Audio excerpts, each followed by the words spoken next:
Alain, là tu es devant l'essai bas intrant qui se divise en deux parties. Donc on a une partie d'1,5 hectare qui sera en fumure minérale et une partie d'1,2 hectare qui sera vraiment menée en fumure organique. Donc là on va comparer plusieurs systèmes. On a un système où on va comparer ces deux porte-greffes, c'est le Jaspi, 4 porte-greffes, Jaspi, Istara, 8.1 et Miro, 4, avec deux variétés vraiment connues dans le Lot-et-Garonne, c'est le 707, la prunante classique, et la Spurdante, qui est cultivée aussi chez nous, qui est un peu plus précoce que la 707. Là il s'agit de vraiment pouvoir trouver un système qu'on puisse vendre aux arboriculteurs, leur proposer des projets qui viennent se brancher dessus, qui correspondent à leur exploitation, que ce soit pour la conduite, pour tout ce qui est économie d'eau, d'engrais, tout ce qui est fumure, et aussi économie de temps en main d'œuvre. Donc là, la première tranche a été plantée en 2010. On n'a pas pu tout planter d'un coup parce qu'il manquait des plants sur certains porte-greffes. Et la fin de la plantation a été faite début 2011. Donc on a des arbres qui ont juste 6 mois de plantation. Comme exemple, on va avoir une modalité irriguer et désherber. Donc là, on va irriguer suivant les sondes de capacité que nous mettrons en place d'ici l'été. Et désherber, là on va désherber le tour du tronc.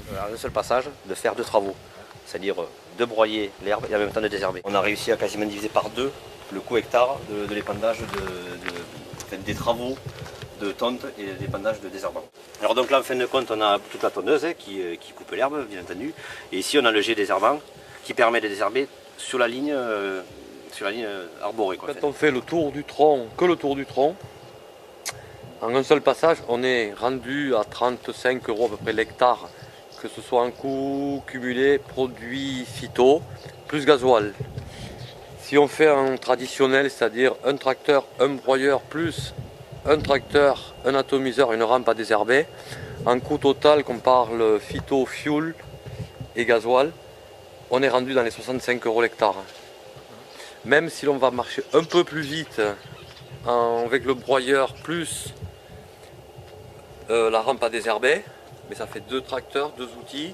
Là on va marcher à peu près dans les 3 km/h et en gain de temps, main d'œuvre, on est gagnant de 40%. C'est-à-dire que là on va passer un coup de gyrotondeuse et on va désherber tout ce qui est autour du tronc.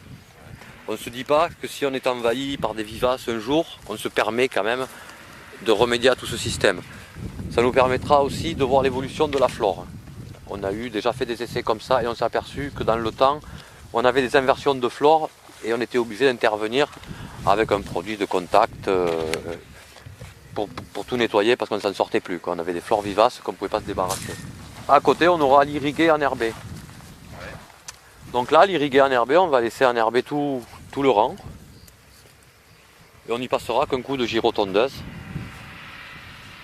Et pareil, on va comparer avec l'irrigué désherbé, les inversions de flore, la qualité du fruit, le diamètre, les pousses de l'arbre. Tout ça, c'est des notations qui seront faites continuellement. Et l'état hydrique du sol sera suivi aussi par des sondes. D'accord, des sondes qu'on ira voir un peu tout à l'heure. Voilà, tout à fait. Donc ici, on va être sur l'irrigué enterré et désherbé. Donc là, on a enterré des goutteurs avec une machine que mon responsable d'atelier a confectionné lui-même. Donc c'est du goutte à goutte enterré avec un goutteur tous les 70 cm. Et là on va désherber le rang et irriguer pareil en fonction des sondes que l'on aura. À côté on va avoir l'irrigué enherbé. Là aussi c'est pareil, c'est deux rangées de goutteurs enterrés. Et là on va passer qu'un coup de gyrotondeuse avec le satellite pour nettoyer tous les tours des troncs. Donc là normalement l'herbe sera en place entièrement. Et on verra après aussi les notations, c'est exactement les mêmes. Suivi par les sondes, on fait diamètre de tour de tronc, qualité du fruit, analyse de rosette. Et après à côté on aura les mêmes modes de conduite aussi, avec de la fertirrigation en plus. Travailler en fertirrigation, en goutte à goutte enterré aussi, c'est pour voir aussi les impacts sur tout ce qui est maladies phytosanitaires, c'est-à-dire tout ce qui est monilia, tout ça. Parce qu'on a l'impression qu'en mettant en circogé ou on fait une ambiance humide, on a davantage de chances d'avoir du monilia sur fruits qu'en goutte à goutte enterré, quoi. On aura un climat plus sec et je pense qu'en fertirrigation aussi, apporter l'engrais au sol directement, on aurait moins d'action choc que comme si on apporte l'engrais directement au pied de l'arbre. C'est un peu de la nourriture sous perfusion, quoi. Donc là tu vois, tout est relié à chaque fois avec un compteur. Parce que ce qui nous intéresse, c'est de connaître vraiment précisément tout le débit à chaque irrigation. Donc on est équipé de 3 compteurs. Il y en a un pour tout ce qui est circogé, un pour le goutte à goutte enterré et un pour le goutte à goutte enterré avec fertirrigation. Et ici tu as un système dosatron qui va nous permettre de pomper tout ce qui est la fertie pour mettre dans le goutte à goutte. Donc là c'est réglable en pourcentage et en quantité de volume. Voilà. Donc là on met un bidon dessous avec un tuyau et on va pomper, ou un seau, on va pomper notre solution de fertirigation. Sur les 2 gros blocs, c'est-à-dire 1,5 hectare, 1,2 hectare, on va avoir environ 40 sondes d'Enviroscan, c'est-à-dire qu'on va passer 2 fois par semaine, c'est relever l'humidité du sol jusqu'à 1 mètre de profondeur. Ouais. Donc là il suffit de passer avec un appareil, on descend l'appareil dans un tube, on relève et systématiquement on a toute l'humidité tous les 10 cm. Donc à peu près il faut compter 40 sondes, on va mettre en place sur 2,5 hectares. Quoi. On aura un moyen, on risque de mettre en place apparemment une sonde Triscan qui elle va relever toutes les 6 minutes l'humidité du sol. Mais vu le coup, on n'en met qu'une sur la parcelle. Ça peut être aussi informatisé via satellite et on peut recevoir les données directement sur l'ordi. Donc sur le verger bas intrant, il y aura une sonde comme ça de type Enviroscan qui va nous permettre de relever l'humidité des sols en continu. Donc après il suffit de se connecter ici, il faut virer les données au moins 1 fois par mois. Avec un ordi, on collecte les données ou alors par satellite, elles peuvent être envoyées directement sur un ordi. C'est un petit peu de sonde, ça relève de 0 à 1,20 m dans le sol. C'est vraiment pour la gestion précise de l'eau d'irrigation dans la parcelle. C'est pour travailler au plus bas de la RFU sans stresser trop les arbres. Il y a quelqu'un qui vient faire les relevés sur site et après il nous envoie les courbes de données d'irrigation et on se met d'accord pour programmer les irrigations toutes les semaines. Et le partenaire c'est le BIP, Bureau d'intervention du pruneau à Villeneuve. L'année prochaine, fin 2011, début 2012, on se prévoit une parcelle bio en prunier pour comparer à tout notre système bas intrant, qu'il soit minéral et organique. On s'est aperçu qu'on ne pouvait pas passer à côté, ne pas tester le bio aussi. Donc on va laisser une séparation de 20 mètres et on plantera un petit essai bio ici, avec les mêmes variétés et les mêmes porte-greffes. Donc ça c'est prévu pour fin 2011, début 2012. Les plans sont commandés, donc on n'a plus qu'à le mettre en place. On a voulu mettre en place tout autour de la parcelle un environnement propice et donc axé sur la biodiversité. Et donc on a décidé dans un premier temps déjà de planter une haie composite avec différentes essences qu'on a trouvées dans les forêts alentours. Donc tout ça, ça va nous permettre d'avoir une concentration d'auxiliaires avec une réserve de nourriture pour eux. Et dans le même registre, donc, on a implanté des parcelles de jachères fleuries.